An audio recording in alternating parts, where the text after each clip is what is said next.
Watching അബീമിസ് ആണ്. മക്കളെ നമ്മളതാ English exam ആണ് അല്ലേ. അപ്പൊ എപ്പോഴും നമ്മുടെ ഇംഗ്ലീഷ് എക്സാമിൽ നമ്മളോട് ചോദിക്കുന്ന ഇമ്പോർട്ടന്റ് ആയിട്ടുള്ള 3 ഡിസ്കസ് ആണ് ഈ ഒരു വീഡിയോയിൽ നമ്മൾ ഡിസ്കസ് ചെയ്യുന്നത്. സോ ആദ്യം തൊട്ട് അവസാനം വരെ സ്കിപ്പ് ചെയ്യാതെ കാണുക, കാരണം ഇത് യൂസ്ഫുൾ ആണ്. നമ്മളോട് ഇതില്ലാത്ത ഒരു ക്വസ്റ്റ്യൻ പേപ്പർ നമുക്ക് കാണാറില്ല. സോ ഈ ഒരു വീഡിയോ നിങ്ങൾക്ക് യൂസ്ഫുൾ ആയിട്ടുണ്ടെന്നുണ്ടെങ്കിൽ താഴെ നമ്മുടെ കമന്റ് ബോക്സിൽ നിങ്ങൾ കമന്റ് ചെയ്യുക ആൻഡ് ഫ്രണ്ട്സിന് ഓഫ് കോഴ്സ് നിങ്ങൾ ഷെയർ ചെയ്ത് കൊടുക്കുക കേട്ടോ.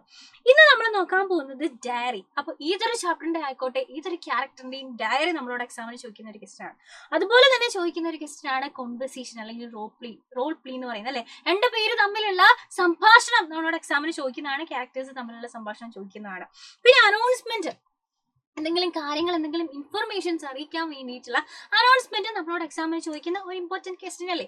അപ്പോൾ ഇങ്ങനെ ഒരു ക്വസ്റ്റൻ ഏതൊരു ചാപ്റ്ററിൽ നിന്ന് ചോദിച്ചാലും നമുക്ക് ഈ ബേസിക് ഫോർമാറ്റ് അറിയാമെന്നുണ്ടെങ്കിൽ അടിപൊളിയായിട്ട് നമുക്ക് സ്കോർ ചെയ്യാം. അപ്പൊ ആ ഒരു ഫോർമാറ്റ് ആണ് മിസ് പറഞ്ഞുതരാൻ പോകുന്നത്.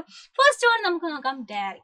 മക്കളെ ഡയറി റൈറ്റിംഗ് എന്ന് പറയുമ്പോൾ നമുക്ക് എപ്പോഴും അറിയാം അതെന്താണ്, ഒരു പേഴ്സണൽ ഫോം ഓഫ് കമ്മ്യൂണിക്കേഷൻ ആണ് അല്ലെ. അതായത് അന്ന് നടന്ന കാര്യങ്ങൾ അല്ലാന്നുണ്ടെങ്കിൽ ആ ഒരു ക്യാരക്ടർ എക്സ്പീരിയൻസ് ചെയ്ത കാര്യങ്ങൾ വൈകിട്ട് വീട്ടിൽ വന്ന് ഡയറിയിൽ നമ്മുടേതായിട്ടുള്ള അഭിപ്രായം എഴുതുന്നതാണ്, അല്ലെങ്കിൽ നമ്മുടേതായിട്ടുള്ള എക്സ്പീരിയൻസ് എഴുതുന്ന ഒരു പേഴ്സണൽ ഫോം ഓഫ് കമ്മ്യൂണിക്കേഷൻ ആണ് നമ്മുടെ ഡയറി എന്ന് പറയുന്നത്. സോ ഡയറി എപ്പോഴും പേഴ്സണൽ ഫോം ഓഫ് കമ്മ്യൂണിക്കേഷൻ ആയതുകൊണ്ട് തന്നെ അത് ഫസ്റ്റ് പേഴ്സൺ ലാംഗ്വേജിൽ ആയിരിക്കും നമ്മൾ എഴുതുന്നത്. എന്താണ് ഫസ്റ്റ് പേഴ്സൺ ലാംഗ്വേജ്? എന്റെ കാര്യങ്ങൾ ഞാൻ ഡയറിയിൽ എഴുതുമ്പോൾ ഞാൻ, എനിക്ക് എന്നൊക്കെ പറഞ്ഞിട്ടാണ് എഴുതുന്നത് അല്ലെ. ഐ മീ പോലെയുള്ള വേർഡ്സ് ആണ് യൂസ് ചെയ്യുന്നത്. സോ ഡയറി എപ്പോഴും ഫസ്റ്റ് പേഴ്സൺ ലാംഗ്വേജിലായിരിക്കണം.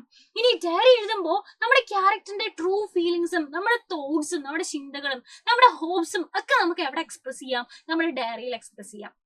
മാത്രമല്ല നമ്മൾ ഡയറി എഴുതുമ്പോൾ നമ്മൾ ആ ഒരു സ്റ്റോറിയുടെ ഇവന്റ്സ് ഒക്കെ ആയിട്ട് കണക്ട് ചെയ്തിട്ട് ആ ഒരു ഡയറി എഴുതി കഴിഞ്ഞാൽ ഡയറി റൈറ്റിംഗ് നമുക്ക് സെറ്റായി. ഇനി ഡയറിയുടെ ഫോർമാറ്റ് എന്താണെന്നാണ് നമ്മൾ അറിയേണ്ടത്. ഡയറി റൈറ്റിംഗ് എന്ന് പറയുന്നത് ഒരു പേഴ്സണൽ ഫോം ഓഫ് റൈറ്റിംഗ് ആണ്.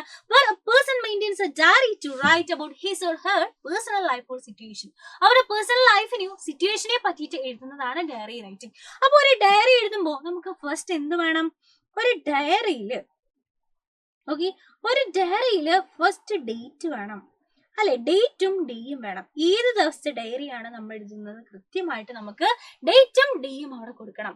അതിനുശേഷം നമുക്ക് വേണമെന്നുണ്ടെങ്കിൽ സ്റ്റാർട്ടിങ് സെന്റൻസിൽ it was an unforgettable day എന്ന് പറഞ്ഞിട്ട് സ്റ്റാർട്ട് ചെയ്യും. ഒരിക്കലും മറക്കാനാവാത്ത ഒരു ദിവസമായിരുന്നു എന്ന് പറഞ്ഞിട്ട് സ്റ്റാർട്ട് ചെയ്യും. അല്ലാന്നുണ്ടെങ്കിൽ it was an amazing day, it was A wonderful day എന്നൊക്കെ നമുക്ക് പോസിറ്റീവ്ലി എഴുതാം. അല്ലാന്നുണ്ടെങ്കിൽ നമുക്കിപ്പോൾ സങ്കടമുള്ള ദിവസമാണെങ്കിൽ നമുക്ക് ഇങ്ങനെ തുടങ്ങാം, it was an unforgettable day എന്ന് പറഞ്ഞിട്ട് നമുക്ക് സ്റ്റാർട്ട് ചെയ്യാം. എന്നിട്ട് ആ ദിവസം നടന്ന കാര്യങ്ങള്, നമ്മുടെ ഫീലിങ്സ്, ഇവന്റ്സ്, തോട്ട്സ്, ഹോപ്പ്, ഇതൊക്കെ നമുക്ക് എവിടെ എഴുതി കൊടുക്കാം? ഈ ഒരു ഡയറിയിൽ നമുക്ക് എഴുതി കൊടുക്കാം. അപ്പൊ ഇത്രയും കാര്യങ്ങൾ ശ്രദ്ധിച്ചു കഴിഞ്ഞാൽ ഡയറി നമുക്ക് സെറ്റായി അല്ലെ. ഡയറിയുടെ ഫോർമാറ്റ് നമുക്ക് സെറ്റായി. സോ അതിനെപ്പോഴും ഒരു സ്ട്രൈക്കിംഗ് ഓപ്പണിംഗ് വേണം. മിസ് പറഞ്ഞ പോലെ വേണമെന്നുണ്ടെങ്കിൽ ഡിയർ ഡയറി എന്ന് പറഞ്ഞിട്ട് സ്റ്റാർട്ട് ചെയ്യാം, അല്ലെങ്കിൽ it was an unforgettable day എന്ന് പറഞ്ഞിട്ട് സ്റ്റാർട്ട് ചെയ്യാം. ഒരു സ്ട്രൈക്കിംഗ് ഓപ്പണിംഗ് കൊടുക്കുക. പിന്നെ എപ്പോഴും ഫസ്റ്റ് പേഴ്സൺ ലാംഗ്വേജിൽ എഴുതുക. നമ്മുടെ ഫീലിങ്സും തോട്ട്സും ഒക്കെ ഇൻക്ലൂഡ് ചെയ്യുക. പ്രോപ്പർ ആയിട്ട് ഒരു എൻഡിങ് വേണം. ആൻഡ് ഡേറ്റും ഡേയും ഓഫ് കോഴ്സ് വേണം അല്ലെ. ഡേറ്റ് എന്തായാലും വേണം. അപ്പൊ ഇത്രയും കാര്യങ്ങൾ അടിപൊളിയായിട്ട് ശ്രദ്ധിച്ചു കഴിഞ്ഞാൽ നമുക്ക് ഡയറി റൈറ്റിംഗ് ആയി. അപ്പൊ ആ ഡേറ്റ് നമ്മൾ കൊടുത്തു. അതുപോലെ വേണമെന്നുണ്ടെങ്കിൽ ഡിയർ ഡയറി എന്ന് പറഞ്ഞിട്ട് സ്റ്റാർട്ടിങ് നമ്മൾ കൊടുത്തു. ഫസ്റ്റ് പേഴ്സൺ ലാംഗ്വേജിൽ നമുക്ക് എന്താണോ ഫീൽ ചെയ്തത് അത് ഓണസ്റ്റ് ആയിട്ട് നമുക്ക് എഴുതാം. നമ്മുടെ ഹോപ്സോ എക്സ്പെക്ടേഷൻസോ ഒക്കെ നമുക്ക് ആഡ് ചെയ്ത് കൊടുക്കാം. ഇനി ഏതെങ്കിലും ബ്രോക്കൺ സെന്റൻസ് ആണെന്നുണ്ടെങ്കിൽ, അല്ലാന്നുണ്ടെങ്കിൽ നമ്മുടെ ആ ഒരു ഫീലിങ്സ് എക്സ്പ്രസ് ചെയ്യുമ്പോൾ oh my god what will I do next, ഇനി ഞാൻ എന്ത് ചെയ്യും എന്നൊക്കെ പറഞ്ഞിട്ട് വേണമെങ്കിൽ നമുക്കൊരു കുത്തിട്ട് കൊടുക്കാം. അതാണ് ബ്രോക്കൺ സെന്റൻസ്. കംപ്ലീറ്റ് ചെയ്യണമെന്നില്ല, കൃത്യമായിട്ട് സെന്റൻസ് വേണമെന്നില്ല. നമ്മുടെ ഫീലിങ്സ് നമുക്ക് എക്സ്പ്രസ് ചെയ്ത് കൊടുക്കാം. അതുപോലെ പ്രോപ്പർ ആയിട്ട് നമുക്ക് എൻഡ് ചെയ്യാം. ഇത്രയും കാര്യങ്ങൾ നമ്മൾ ഡയറി റൈറ്റിംഗിൽ ശ്രദ്ധിക്കുക. ഏതൊരു ക്യാരക്ടറിന്റെ അല്ലെങ്കിൽ ഏതൊരു ചാപ്റ്ററിൽ നിന്ന് ഡയറി എഴുതാൻ പറഞ്ഞാലും ഇത്രയും കാര്യങ്ങൾ ഈ ഒരു ഫോർമാറ്റ് നിങ്ങൾക്ക് ശ്രദ്ധിച്ചു കഴിഞ്ഞാൽ ഫുൾ മാർക്ക് നമുക്ക് സെറ്റായി. പെർഫെക്റ്റ്. ഓക്കെ. സോ നെക്സ്റ്റ് നമ്മളോട് എക്സാമിന് ചോദിക്കുന്ന മറ്റൊരു ഇമ്പോർട്ടന്റ് ക്വസ്റ്റൻ ആണ് കോൺവെർസേഷൻ അല്ലെ. രണ്ട് ക്യാരക്ടേഴ്സ് തമ്മിലുള്ള സംഭാഷണം കോൺവെർസേഷൻ നമ്മളോട് എക്സാമിന് ചോദിക്കും.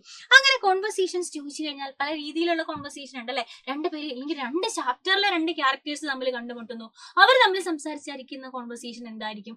അല്ലെങ്കിൽ ഒരേ സ്റ്റോറിയിൽ തന്നെ രണ്ടുപേര് സംസാരിക്കുന്നു, അല്ലെങ്കിൽ നടന്ന കാര്യങ്ങൾ അവർ വീട്ടിൽ ചെന്ന് എക്സ്പ്ലെയിൻ ചെയ്യുന്നു. അപ്പൊ ഈ കോൺവെർസേഷൻ ഒക്കെ നമ്മളോട് ചോദിക്കുന്ന ടൈപ്പ് ഓഫ് കോൺവെർസേഷൻസ് ആണ്. ടെലിഫോണിക് കോൺവെർസേഷൻ അല്ലെ, ഫോൺ വിളിച്ച് പറയുന്നു, അല്ലെങ്കിൽ അവരെന്തെങ്കിലും വഴക്കിടുന്നു, ആർഗ്യുമെന്റ് ആണ്, അല്ലെങ്കിൽ നോർമൽ ആയിട്ട് സംസാരിക്കുന്നു, ജോബ് ഇന്റർവ്യൂ, ഇതൊക്കെ എന്താണ്? കോൺവെർസേഷൻ ആണ് അല്ലെ. അപ്പൊ കോൺവെർസേഷൻ എഴുതുമ്പോൾ ശ്രദ്ധിക്കേണ്ട ടിപ്സ് എന്താണ്? ക്യാരക്ടറിനെ പ്രോപ്പർ ആയിട്ട് അറിയണം അല്ലെ. ഏത് ക്യാരക്ടറുകൾ തമ്മിലാണ് സംഭാഷണം അല്ലെന്നുണ്ടെങ്കിൽ സംസാരിക്കുന്നത് പ്രോപ്പർ ആയിട്ട് അറിഞ്ഞാലാണ് നമുക്ക് കോൺവെർസേഷൻ എഴുതാൻ പറ്റുക അല്ലെ. അപ്പൊ ആ ഒരു ക്യാരക്ടറിന്റെ റോൾ എന്താണെന്ന് അറിയണം. അതനുസരിച്ചുള്ള ചേഞ്ചസ് വരുത്തി കഴിഞ്ഞാൽ നമുക്ക് എന്തായി കോൺവെർസേഷൻ എഴുതാൻ പറ്റും. ഓക്കെ. ഓവർ എക്സ്പ്ലെയിൻ ചെയ്യരുത്. നമുക്ക് ആ കഥ ഫുൾ അറിയാന്ന് വെച്ചിട്ട് ക്യാരക്ടറിനെ തമ്മിൽ അങ്ങോട്ടും ഇങ്ങോട്ടും ഇതെല്ലാം അറിയിക്കേണ്ട ആവശ്യമില്ല.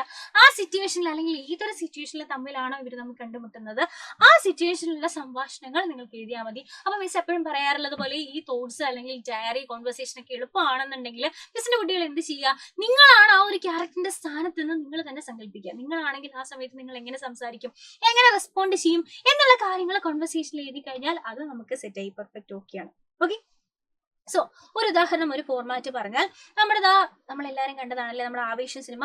ആവേശ സിനിമയിൽ നമ്മുടെ രംഗണ്ണനും അതുപോലെ തന്നെ നമ്മുടെ അമ്പാനും തമ്മിൽ ഒരു കോൺവെർസേഷൻ ആണെന്നുണ്ടെങ്കിൽ കോൺവെർസേഷന്റെ ഫോർമാറ്റ് എന്താണ്? 2 ക്യാരക്ടേഴ്സിന്റെ പേര് നമ്മൾ എഴുതി കൊടുക്കുക, എന്നിട്ട് അവർ പറഞ്ഞ കാര്യങ്ങൾ എഴുതുക. അതിനുശേഷം അടുത്ത എക്സ്ചേഞ്ച് ആയിട്ട് അതിന് ബാക്കി അവർ പറഞ്ഞ കാര്യങ്ങൾ, ഇങ്ങനെ ഒരു 4-5 എക്സ്ചേഞ്ച് എഴുതി കഴിഞ്ഞാൽ നമുക്ക് കോൺവെർസേഷൻ കംപ്ലീറ്റ് ആയി. അപ്പൊ ആരൊക്കെ തമ്മിലുള്ള കോൺവെർസേഷൻ ആണോ ക്യാരക്ടേഴ്സിന്റെ പേര് എഴുതുക, അവർ ആ സിറ്റുവേഷനിൽ പറഞ്ഞ കാര്യങ്ങൾ എഴുതുക. ഇത്രയും കാര്യങ്ങൾ സെറ്റ് ആക്കി കഴിഞ്ഞാൽ നമ്മുടെ കോൺവെർസേഷൻ സെറ്റ് ആയി. ഇനി നമ്മുടെ ഇമ്പോർട്ടന്റ് ആയിട്ടുള്ള മറ്റൊരു ക്വസ്റ്റ്യൻ ആണ് അനൗൺസ്മെന്റ് അല്ലെ. അപ്പൊ എക്സാമിന് നമ്മളോട് ചോദിച്ച് കാണുന്ന വേറൊരു ഡിസ്കോഴ്സ് ആണ് അനൗൺസ്മെന്റ്. അല്ലെങ്കിൽ എന്തെങ്കിലും ഒരു ന്യൂസ്, എന്തെങ്കിലും ഒരു കാര്യം എല്ലാവരെയും അറിയിക്കണം, അതാണ് നമ്മൾ അനൗൺസ്മെന്റിൽ ചെയ്യുക. സോ അനൗൺസ്മെന്റ് നമ്മൾ സ്റ്റാർട്ട് ചെയ്യുമ്പോൾ എല്ലാവരെയും അറിയിക്കാൻ വേണ്ടിയിട്ടാണല്ലോ. അപ്പൊ ഒരു പ്രോപ്പർ ആയിട്ടുള്ള സല്യൂട്ടേഷൻ വേണം. ലേഡീസ് ആൻഡ് ജെന്റിൽമാൻ, അല്ലാന്നുണ്ടെങ്കിൽ ഡിയർ സ്റ്റുഡൻസ്, ഡിയർ പാരന്റ്സ്, ആരെയാണ് നമുക്ക് അറിയിക്കേണ്ടത് അതനുസരിച്ച് നമ്മൾ എന്ത് ചെയ്യുക, പ്രോപ്പർ ആയിട്ട് സല്യൂട്ടേഷൻ കൊടുക്കുക. എന്നിട്ട് എന്താണോ ഇൻഫർമേഷൻ നമുക്ക് ഷെയർ ചെയ്യാനുള്ളത് ആ ഇൻഫർമേഷൻ നമ്മൾ ഷെയർ ചെയ്യുക. ഇൻഫർമേഷനിൽ നമുക്ക് വേണമെന്നുണ്ടെങ്കിൽ എന്താണ്, അല്ലെങ്കിൽ ഡേറ്റ്, അതുപോലെ തന്നെ ഡേ, വെന്യൂ, എവിടെ വെച്ചിട്ടാണ് ഈ കാര്യങ്ങൾ നടക്കുന്നത്, അതുപോലെ ടൈം, ഇത്രയും കാര്യങ്ങളൊക്കെ നമുക്ക് എന്ത് ചെയ്യാം, ഈ പറഞ്ഞ പോലെയുള്ള ഇൻഫർമേഷനിൽ നമുക്ക് ഷെയർ ചെയ്യാം. ഇനി എന്തെങ്കിലും റിക്വസ്റ്റ് ഉണ്ടെന്നുണ്ടെങ്കിൽ, ഓക്കെ, വരുന്നവരെ എന്തെങ്കിലും കാർഡ് കൊണ്ടുവരണമെന്നുണ്ടെങ്കിൽ, അല്ലാന്നുണ്ടെങ്കിൽ ID പ്രൂഫ് കൊണ്ടുവരണമെന്നുണ്ടെങ്കിൽ, അങ്ങനെ എന്തെങ്കിലുമൊക്കെ, അല്ലെങ്കിൽ ആ ശബ്ദം ഉണ്ടാക്കാതെ ഇതൊക്കെ കാണണം, അങ്ങനെയുള്ള റിക്വസ്റ്റുകളൊക്കെ വേണമെങ്കിൽ നമുക്ക് ആഡ് ചെയ്യാം. ഇതുപോലെ ഇൻഫർമേഷൻ അല്ലാന്നുണ്ടെങ്കിൽ ഈ കാര്യങ്ങളൊരു ന്യൂസ് എല്ലാവർക്കും അറിയിക്കുക, അല്ലാന്നുണ്ടെങ്കിൽ എല്ലാവരും ഇൻവൈറ്റ് ചെയ്യുക. ഇതുപോലെയുള്ള അനൗൺസ്മെന്റുകളുടെ ഫോർമാറ്റ് ഇതാണ്. പ്രോപ്പർ സല്യൂട്ടേഷൻ വേണം ശ്രദ്ധിക്കുക. ലേഡീസ് ആൻഡ് ജെന്റിൽമാൻ എന്ന് പറഞ്ഞിട്ട് സ്റ്റാർട്ട് ചെയ്യാം, അല്ലെങ്കിൽ ഡിയർ സ്റ്റുഡൻസ്, ഡിയർ പേരൻസ്, അല്ലെന്നുണ്ടെങ്കിൽ നമുക്ക് ഇത് പറഞ്ഞിട്ട് ആരെയാണോ നമ്മൾ അനൗൺസ്മെന്റ് അറിയിക്കേണ്ടത് അവരുടെ നമുക്ക് ഈ പറഞ്ഞ പോലെയുള്ള സല്യൂട്ടേഷൻ കൊടുക്കാം, എന്നിട്ട് ഇൻഫർമേഷൻ ഷെയർ ചെയ്യാം, റിക്വസ്റ്റ് ഉണ്ടെങ്കിൽ ആഡ് ചെയ്യാം. അപ്പൊ ഇത്രയും കാര്യങ്ങൾ നമ്മൾ ശ്രദ്ധിക്കുക. അപ്പൊ ഇത്രയും കാര്യങ്ങൾ അടിപൊളിയായിട്ട് മനസ്സിലായി, പെർഫെക്റ്റ് ഓക്കെ, ക്രിസ്റ്റൽ ക്ലിയർ ആണെങ്കിൽ താഴെ നിങ്ങൾ എന്ത് ചെയ്യുക, പെർഫെക്റ്റ് ഓക്കെ എന്ന് കമന്റ് ചെയ്യുക. ഓഫ് കോഴ്സ് നിങ്ങളുടെ ഫ്രണ്ട്സിനെ ഷെയർ ചെയ്യുക. ഇതുപോലെയുള്ള ക്വസ്റ്റ്യൻസ് എന്തായാലും നിങ്ങളുടെ ക്വസ്റ്റ്യൻ പേപ്പറിൽ ഉണ്ടാവും. അപ്പൊ ഇതുപോലെയുള്ള യൂസ്ഫുൾ വീഡിയോസ് ആയിട്ട് നമുക്ക് ഇനിയും കാണാം. അതുവരെ bye bye and take care.